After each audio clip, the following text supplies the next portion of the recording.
جی अस्सलाम वालेकुम। वालेकुम सलाम। जी आप कहाँ से आए हैं और आपका क्या नाम है और किस तरह इन मुश्किलात के होते हुए आप यहाँ पर किस तरह किन मुश्किलात का सामना करके आप यहाँ पहुँचे? जी मेरा नाम मियां अनवारुल हक है। मैं फैसलाबाद से मेरा ताल्लुक है और मैं फैसलाबाद वकला का नुमाइंदा इस तरह हूँ कि डिस्ट्रिक्ट बार फैसलाबाद का मैं प्रेसिडेंट हूँ, इस वक्त सिटिंग प्रेसिडेंट हूँ।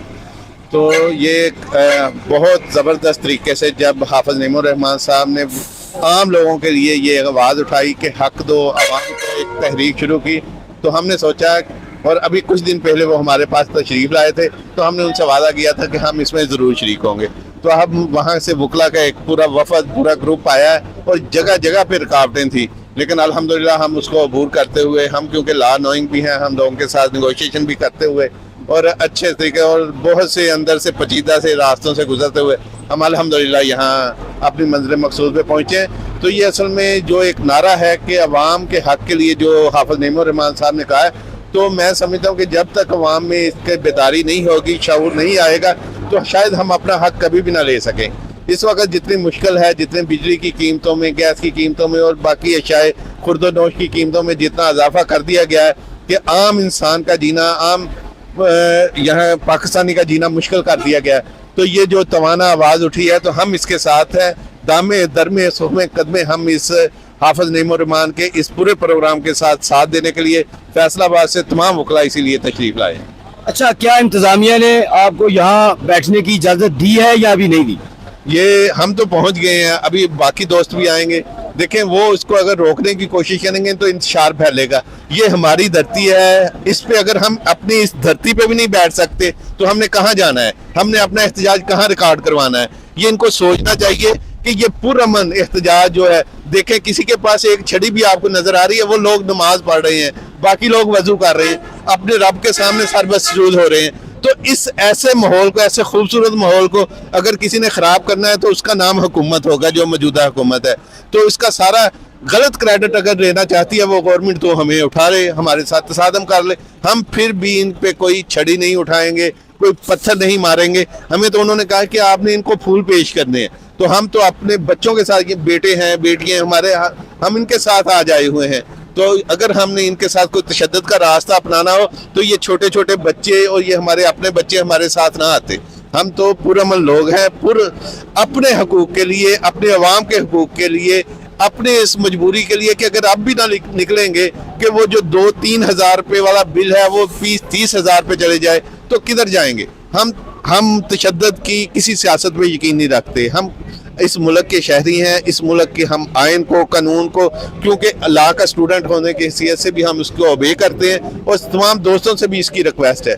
लेकिन जो आपने कहा ना कि यहाँ बैठने की इजाज़त हमने किससे लेनी है? अल्लाह के बंदे, ये हमारी धरती है, हमने बैठना है। कोई हम बाहर से आए हैं, कोई हम इंडिया के जासूस हैं, कोई हम अमेरिका के दहशतगर्द। मैं देख रहा हूँ TTP को खुद प्रोटोकॉल दिया गया, उन्हें पानी पेश किया गया, उनके साथ मिलकर नारे लगाए गए, लेकिन PTI, जमात इस्लामी या कोई भी और जमात जो इनके उसके सब में खड़ी नहीं हुई, उसको यहाँ पे एहतजाज करने की इजाज़त नहीं मिलती। अभी भी आप देखें 3 दिन के लिए इन्होंने एक दफ़ा 144 का नफाज कर दिया है, तो इस पर आप क्या कहना चाहेंगे? देखें, दफ़ा 144 में वो हथकंडा है जो ये लोगों के लिए हमेशा इस्तेमाल करने की कोशिश करते हैं। लेकिन आपकी ज़बरदस्त मिसाल है कि TLP, आपने ज़रा TTP कह दिया, वो तो बहुत बड़ा नाम है। TLP उसको इन्होंने खुद फैसिलिटेट किया, लेकिन हम समझते हैं कि फैसिलिटेट इन लोगों को करना चाहिए जो कि अवाम के हक़ के लिए लड़ रहे हैं, जो कि हम कोई और बात नहीं, किसी ने कोई ऐसा बात नहीं की, किसी ने कोई ऐसा जुमला नहीं कहा। लेकिन हुकूमतों को ये सोचना चाहिए, गवर्नमेंट का ये काम होता है कि रियासत का ये काम होता है कि एक माँ की तरह वो अपने लोगों का ख्याल रखे। अगर वो उसका उस तरह ख्याल नहीं रखती तो वो रियासत नाकाम हो जाती है, वो हुकूमत नाकाम हो जाती है। तो इस हवाले से मैं समझता हूँ कि लोगों में मायूसी ना फैलाएं, ये मायूसी गवर्नमेंट फैला रही है। हाफिज साहब तो एक तवाना आवाज़ और एक मुस्बत सोच लेके आ रहे हैं, वो तो लोगों के लिए एक उम्मीद का पैगाम लेके आ रहे हैं कि कोई बात नहीं, ये हमारा मुल्क है, इंशाल्लाह ये जो मसाइल आए इनको हल कर लिया जाएगा और हम अपना एहतजाज रिकॉर्ड करवा के जाएंगे इंशाल्लाह।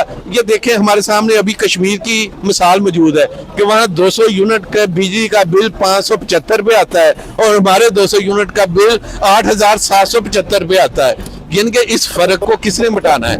इसको लोगों को किस तरह इस मायूसी से निकालना है। तो मैं तो बाकी लोगों से भी गुजारिश है जो अपने घरों में हैं, इर्द गिर्द हैं, कि आइए बाहर निकलिए, हाफिज नईमुर रहमान का साथ दीजिए। हाफिज नईमुर रहमान सिर्फ और सिर्फ आपकी जंग लड़ रहा है, यही मेरा पैगाम है। जी बिल्कुल। अच्छा जी, मैं आपसे पूछता हूँ, मैं यहाँ से गुजर रहा था, वजीर आजम हाउस मैंने देखा, अपनी आंखों से देखा, मैं इमरान खान की बात नहीं कर रहा, मैंने अपनी आंखों से विजिट किया, तो उसको देख के मुझे अंदाजा महसूस हुआ कि ये गरीब कौम का वजीर आजम हाउस है। तो जिस मुल्क का वजीर आजम हाउस इतना आलीशान होगा, तो अब मैं कैसे कह सकता हूँ, मैं कैसे अपने बच्चों को ये बात बता सकता हूँ कि रियासत होगी माँ की जैसी। बिस्मिल्लाहिर्रहमानिर्रहीम। मेरा नाम मोहम्मद रफ़ी रज़ा एडवोकेट है। मैं मुल्तान से हाफिज नईमुर रहमान साहब की कॉल पर president Islamic law movement Multan, मैं यहाँ पर आया हूँ। आपने बहुत खूब बात की। यही पाकिस्तान में एक खलीज पैदा हो गई है अमीरों के दरमियान और गरीबों के दरमियान। पाकिस्तान के हुक्मरान तबकों ने अपने गिर्द एक हिसार कायम कर लिया है। आपने देखा होगा जहाँ से रेड जोन शुरू होता है वहाँ पर दरवाजे लगे हुए हैं, गेट लगे हुए हैं, ताकि वो गेट बंद कर दिए जाएं और कोई उनके नींद में, उनके आराम में खलल न डाले। उनकी लूट मार के बाद जो उनको सुकून की नींद आती है वो उसमें खलल कोई न डाल सके। तो पाकिस्तान अब दो हिस्सों में तकसीम हो चुका है। एक तरफ जुल्म है, जालिम है और जालिमों के साथी हैं जिन्होंने इस पूरे पाकिस्तान के निज़ाम को यरगमाल बनाया हुआ है। पाकिस्तान के एक एक शख्स का खून नचोड़ कर वो पी रहे हैं, वो बिजली की सूरत में हो, वो गैस की सूरत में हो, वो टैक्सेस की सूरत में हो, वो नाइंसाफ़ी की सूरत में हो, वो जुल्म और जबर की सूरत में हो। एक एक इंसान का खून नचोड़ कर ये हुक्मरान तबका इन महल्लात में क़याम पजीर है। जबकि गरीब आज यकीन मानिए पंखा नहीं चला सकता। आज यकीन मानिए लोगों ने बिजली के बिलों पर खुदकुशी कर रहे हैं। हाफिज नईमुर रहमान इस मुल्क के बच्चे बच्चे की जंग लड़ रहा है, इस मुल्क के अवाम की जंग लड़ रहा है, गरीब की, मजलूम की जंग लड़ रहा है। वो खुद 3 मरले के घर में रहता है, उसका अपना कोई एजेंडा नहीं है। उसका हमारे हाथों से दी हुई गांठें थी। पंजाबी की एक कहावत है, इसको मुंह से खोलना पड़ता है।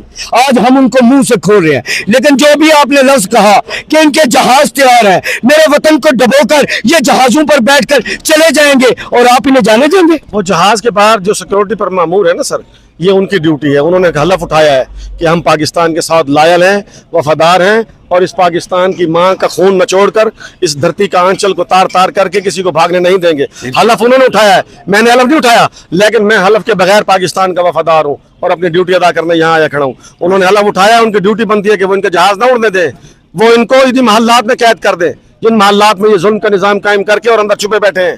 उनकी ड्यूटी बनती है। उन्होंने कसम खाई है कि हम इस पाकिस्तान की माँ धरती पर जान कुर्बान कर देंगे, तो वो जान कुर्बान न करें, इन चोरों को पाकिस्तान की धरती पर कुर्बान करें। इस पे मैं एक शेर कहना चाहता हूँ। जी जी बोले। कि जो आपने जो कहा, इस पे मैं यही कहूंगा कि ये जो जर लेके अपना वतन बेचते हैं, ये अपनी ही माँ का कफन बेचते हैं। किसी को ये सौदा चुकाने न देंगे, वतन पे कोई आंच आने न देंगे इंशाअल्लाह ताला। अच्छा एक बात मुझे बताएं, किसी की भी हुकूमत आए, चाहे इमरान खान की आए, अल्लाह करे आपकी आ जाए, मुझे चुभता है पीएम हाउस, इसका कुछ करेंगे?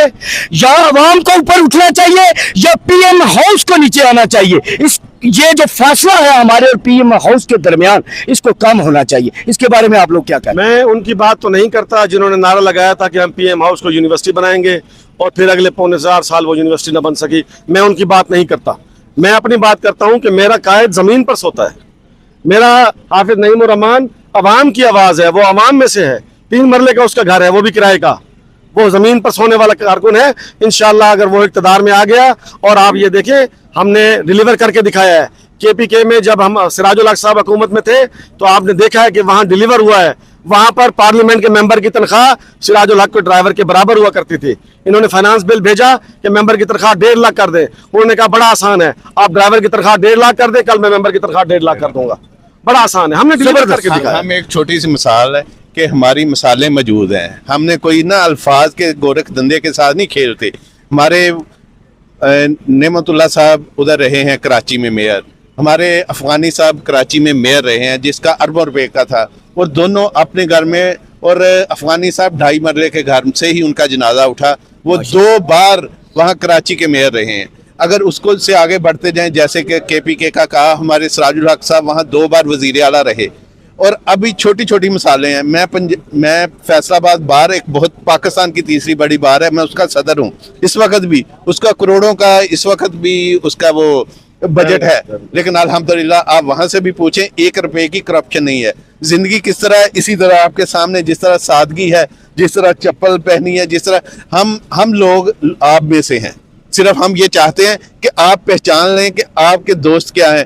جب بھی پاکستان پہ کوئی وقت پڑتا ہے, کوئی سیلاب کا, کوئی زلزلے کا کوئی آتا ہے, تو جماعت اسلامی سب سے پہلے فرنٹ فٹ پہ ہوتی ہے. الخدمت فاؤنڈیشن نے پچھلے سال لوگوں سے اکٹھے کر کے اپنی جیب سے 27 ارب روپے پچھلے سال 2023 میں 27 ارب روپے سے لوگوں کی خدمت کی ہے. کہاں سے؟ آپ سے اور اپنے پیسوں کے ساتھ. اگر گورنمنٹ کا بجٹ ہوتا, دیکھیں پچھلے سال ہی 14,681 ارب روپے کا بجٹ تھا آپ کا, کل 14,681 ارب کا, اگر وہ سب آپ پہ لگ جاتا. جبکہ جماعت اسلامی نے 27 ارب روپے سے سندھ کے لوگوں کی بھی خدمت کی جو سیلاب زدگان تھے, کشمیر کے لوگوں کی بھی مدد کی جو کہ زلزلہ زدگان تھے, اپنے غزہ کے بھائیوں کی بھی مدد کی, اور اپنے ترکی کے بھائیوں کی جو کہ زلزلہ, یعنی کہ 4 ملکوں کی خدمت 27 ارب روپے سے کی. جبکہ آپ کا اپنا بجٹ 14,481 ارب روپیہ وہ اللہ تعالیٰ میں اڑا دیا گیا. یہ ہم آپ کو اویئرنیس دینے کے لیے یہاں جب بھی بیٹھیں گے آپ کو بتائیں گے کہ آپ کا دکھ, آپ کا درد ایکچولی ہم ہی محسوس کر سکتے ہیں, جماعت اسلامی محسوس کر سکتی ہے. یہ جو جتنے بھی ہیں نا, سوری ذرا سر, یہ بہت برسی ہستیاں جو اربوں خربوں کھا گئی, یہ سمندری بلائیں تھیں, خشکیوں پہ آ گئی. وطن کو یہ بے ضمیر کس مقام پہ دھر گئے کہ سودگی ادائیگی میں قرض لینے پڑ گئے. شکریہ. زبردست. جی وطن کی محبت میں ہم آشفتہ سروں نے وہ قرض بھی اتارے ہیں کہ جو واجب بھی نہیں تھے. آپ یہ دیکھیں کہ اس پاکستان سے محبت کے لیے جماعت اسلامی بنگلہ دیش میں آج بھی پھانسیوں پہ چڑھ رہی ہے. آج بھی پاکستان سچ ہے, یہ سچ ہے. 70 سال بعد, سمجھ آئیے. اور ناراض نہ ہوئیے گا, ہم کسی کے خلاف بات نہیں کرتے. ہمارے بچے ہیں, ہمارے ساتھی ہیں, ہم ان سے محبت کرتے ہیں. ایک البدر اور الشمس کے ایک شہید نے ہتھیار نہیں ڈالے 71 میں. ہم آج تک اس وطن سے محبت کی قیمت ادا کر رہے ہیں. آپ ہمیں یہ نہیں کہہ سکتے کہ ہم اقتدار میں آئیں گے تو ہم کیا ڈیلیور کریں گے. ہمارے پیٹ بھرے ہوئے ہیں, ہم الحمدللہ رج کے ہیں, ہم پتے اور سوکھی روٹی سے روٹی کھانے والے ہیں. یہ سونے کا لقمہ بھی کھا لے, ان کے پیٹ قبر کی مٹی بھی نہیں بھر سکی تھی. یہ اتنے حریص ہیں, یہ اتنے لالچی ہیں. آپ نے دیکھا بریگیڈیئر امتیاز کا کیا اثر ہوا ہے, بیٹے نے پاؤں سے گھسیٹ کے باہر پھینکا ہے. وہ پاکستان کا لالچی ترین شخص تھا جو ہر شخص کو لوٹتا تھا. کراچی کے آپریشن 92 میں ہزاروں ارب روپے لوگوں سے لوٹے اس نے. آج دیکھے قدرت نے اس کو عبرت کا نشان بنا کے رکھ دیا ہے. ہم حکمرانوں کو پیغام دینا چاہتے ہیں کہ بچوں عوام کے قہر سے. جب پاکستان کے ایک بچے نے کھڑا ہو جانا ہے, بچوں وہ وقت قریب ہے. اس سوشل میڈیا نے جگہ دیا پاکستان کے بچے کو. بچوں اور واپس توبہ طائب ہو جاؤ اور پاکستان کی عوام کے ساتھ کھڑے ہو جاؤ, ورنہ میں بتا رہا ہوں کہ تمہارے جہاز وہ نہیں اڑنے دیں گے جو جہازوں کے باہر محافظ کھڑے ہیں. وہ بھی اسی وطن کا خون, اسی وطن کا پانی پیتے ہیں, وہ بھی اسی مٹی کا رزق کھاتے ہیں, وہ بھی اسی مٹی کے پیدا اگے ہوئے گندم سے روٹی کھاتے ہیں. وہ تمہیں نہیں بھاگنے دیں گے. میں تمہیں بتا رہا ہوں, ابھی بھی وقت ہے, جاگ جاؤ, اللہ تعالی ختم کر دو, سادگی اختیار کرو, اپنی فضول خرچیوں کو ختم کرو اور پاکستان سے عوام کے ساتھ محبت کا فضول ہو. حضرت ابراہیم علیہ السلام نے اللہ سے دعا مانگی, رب اجعل ھذا البلد آمنا وارزق اہلہ من الثمرات.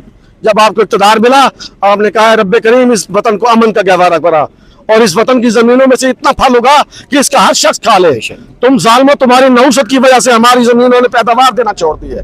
تمہاری نحوستوں کی وجہ سے ہمارے درخت پھل دینا چھوڑ گئے ہیں. تم اتنے منحوس ہو پاکستان کے لیے. تمہیں ہم نے 50 سال اقتدار دیا, تم نے پاکستان کو وہاں لا کھڑا کیا ہے کہ آج پاکستان کی ساورینٹی خطرے میں ہے. تو بھائی, میں آپ میڈیا کے ذریعے, سوشل میڈیا کے ذریعے پاکستان کے بچے کو پیغام دے رہا ہوں کہ آپ نکلیں گھر سے. یہ پاکستان کے ہر ایک انسان کی, بچوں کی لڑائی ہے, ہماری نسلوں کی لڑائی ہے, اور یہ ہم لڑائی آخری دم تک لڑیں گے انشاءاللہ. جی بالکل آپ کے سامنے ہے جی. یہاں اوکے.